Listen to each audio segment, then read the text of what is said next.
Hi, I'm Jamie Borger for At Your Library. Today we are at the Frisco Main Library and joined by Cassidy Callahan. Cassidy, thank you for being here to talk about the Summit Seed Library. We are all excited to hear about this great new project that the Summit County Library has endured with the High Country Conservation Center, and tell us how this came about.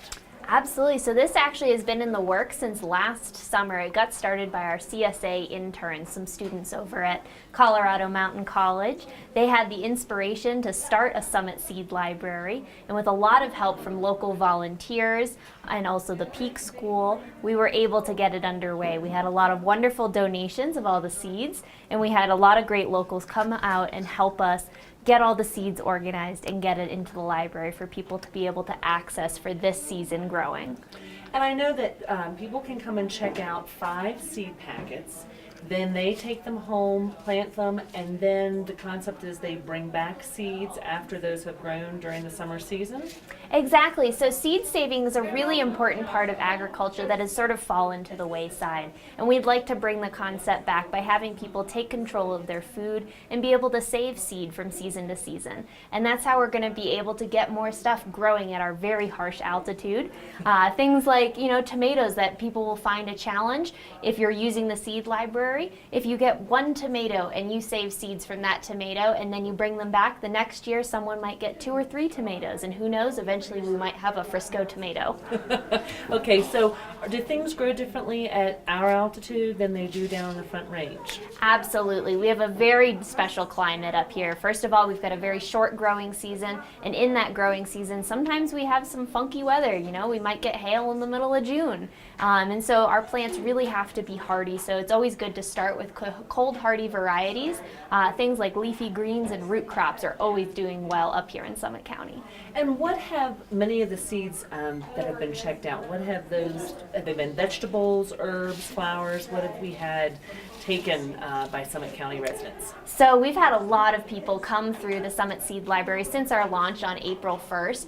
Most people seem to gravitate towards the leafy greens and the herbs so far, which has been really great to see. We have some really interesting and unusual seed varieties. We have a lot of heirloom variety seeds, which are more ancient varieties, things that haven't been monocultured, haven't been genetically modified. So it's really great that people are getting into those kinds of things. We have things like purple green beans and, orange carrots and yellow carrots. We've got all sorts of interesting stuff in here.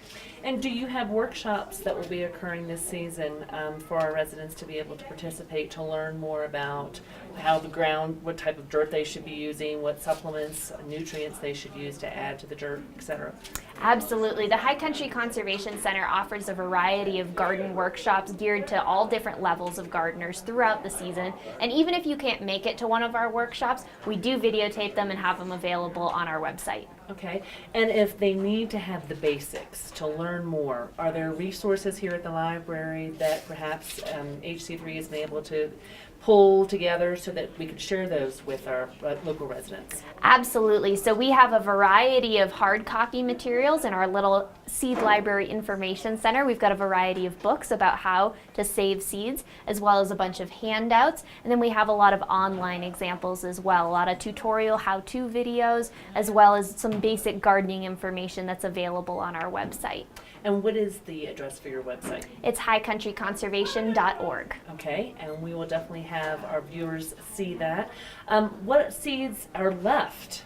Oh, we still have quite a bit of a variety of seeds. We had a ton of beans donated, which actually do quite well up here. So beans and peas I always recommend to people. We still have quite a bit of herbs, as well as some other vegetables as well.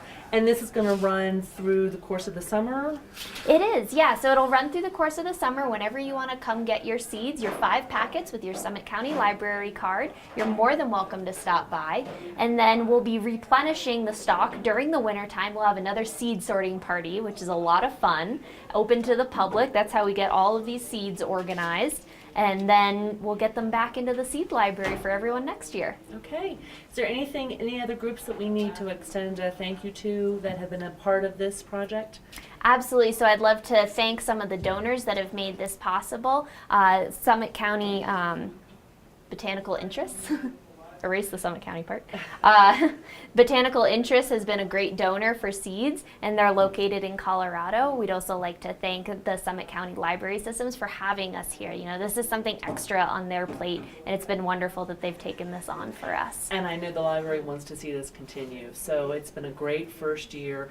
I think more packets have been checked out than they thought would happen. I know we followed in the footsteps of Basalt Library and really appreciate all the help that you all have given us to get this off the ground. And we look forward to seeing pictures, hopefully, that our viewers can take of their plants growing or that you all can take of your gardens. And I know we have a garden tour coming up through Summit Reads on June 7th, where I think they'll be coming to some of the gardens to see the plants in action. And we'll certainly also continue to have the resources here.